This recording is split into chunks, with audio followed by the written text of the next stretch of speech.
Showing you the differences in the pilots on these axles, okay? The pilot is the area right in here that actually centers the wheel, okay? Some wheels and axles take a lug nut that look like this, that has that taper that centers the wheels. These axles don't. The wheel is flat, and therefore it should take a lug nut like this to hold the wheel on. There's nothing to center. So what centers that thing in the center to keep from flopping around is that pilot, okay?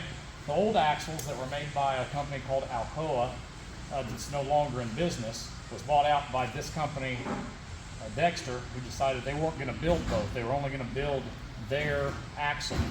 And the old Alcoas, which will be on your older trailers, probably anything pre-late 90 era, has got a pilot of 4.88.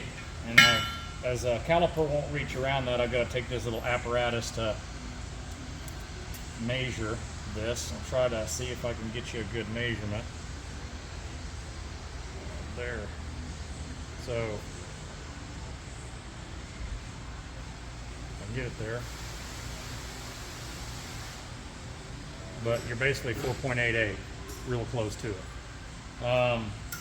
This one over here is 4.75. Okay. If I can get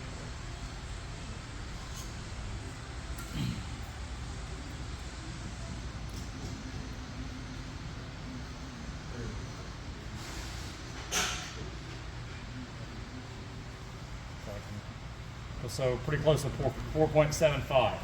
Okay, so obviously when you need to repair anything on this, as the brake drums and the hubs, brake shoes, nothing's available, you have to change the whole axle. So what happens is you get this new axle and the pilot's different. Now obviously your old 488 pilot will fit over here, but what happens is when you put that on,